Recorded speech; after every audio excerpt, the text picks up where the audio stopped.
Our Last Night, a post-hardcore band formed in 2004 coming out of Hollis, New Hampshire. They signed to Epitaph Records and released their first album entitled The Ghosts Among Us in 2008, with a follow-up called We Will All Evolve, released 2 years later in 2010.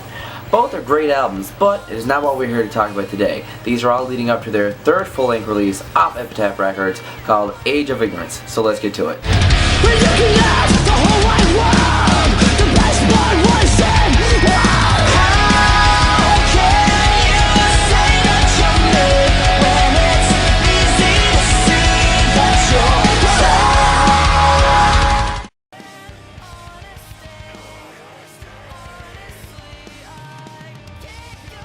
As I said, Our Last Night is a post-hardcore band, but they stepped out of their comfort zone on this CD.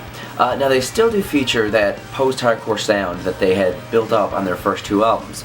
But now I will say this, the album starts off with Fate. Now I feel this is a great feature of their old stuff, like their previous two albums, mixed with a new touch of what they're trying to show off on this album. As well as the song Liberate Me, I feel like it's another great heavy tune, we'll say maybe the heaviest overall on the album. I feel like it has a great styling of both the clean and screaming vocals as well as a riveting chorus. Like I said, they stepped out of their usual post-hardcore sound to show off a new side of the band on this album. Now, I feel as if there's a great mixture of different genres featured on this album. It's hard to label them all, but I feel as if there's a great mixture of alternative rock, some pop-punk roots in there, some, post-hardcore, like I said, some slight hardcore, as well as a slight pop-punk, like I said. A great different rock sound altogether. It's just very intriguing and very interesting to see. Reason to Love has a much different sound, which sounds more like an alternative rock, like I had said a few seconds ago. Now, I feel like it's a great use of the clean vocals that they use a lot more on this album, as well as slow rock sound on the instruments. You can also see this in songs like Conspiracy and Enemy. Our Last Night has also shown a much softer side in this album, with a great soft acoustic-like song in Voices. Now, this really displays a great use of clean vocals. Now, probably one of the best uses on the album. It's so great, very powerful song, and it definitely uses their softer rock side to their advantage. Alright, now the last song I would like to talk about is actually the title track, Age of Ignorance. Now, ever since I heard the song, I cannot stop listening to it. It is actually one of the most catchiest songs I've heard in a while, and it's probably going to be my favorite song by Our Last Night.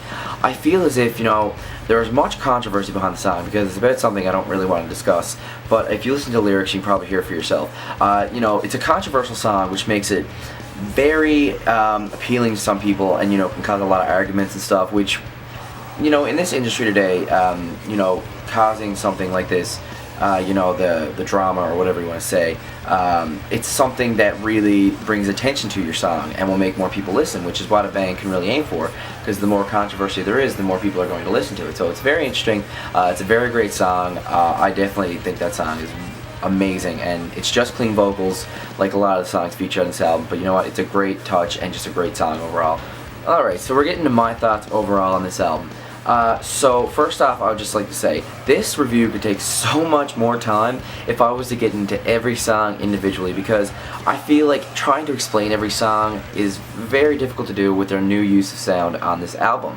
I think it was very daring of the band to show this and go really far outside of what they were used to doing, which is a post-hardcore sound, a lot of screaming, clean chorus, whatever kind of thing here and there. But I mean, like, there's such a different diversity of songs on this album, and it's why it would take so much longer to describe it. I mean, some people could probably complain and say, oh, it's just the same clean vocal song, whatever, over and over again. But it's not. That's the amazing thing. I mean, like I said, they stepped out of their comfort zone, something original by the band, something that, they haven't seen from them. And a lot of people, they kind of disagree with this new album, saying, oh, you guys stepped away from your roots entirely, what's up with disappointing your fans?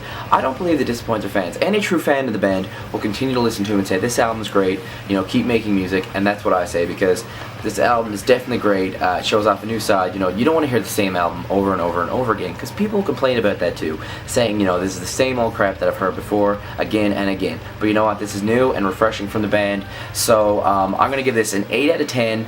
It didn't change the music industry, but it definitely changed my thoughts on the band. It's a great number to give to the band. 8 out of 10, solid review. Definitely check it out and pick it up if you can find a copy of it. So yeah, guys, thank you very much for watching. Tell me what you want to see reviewed next down below, and I shall see you later. Remember, it's music for today, music for tomorrow, and music for life. Peace out.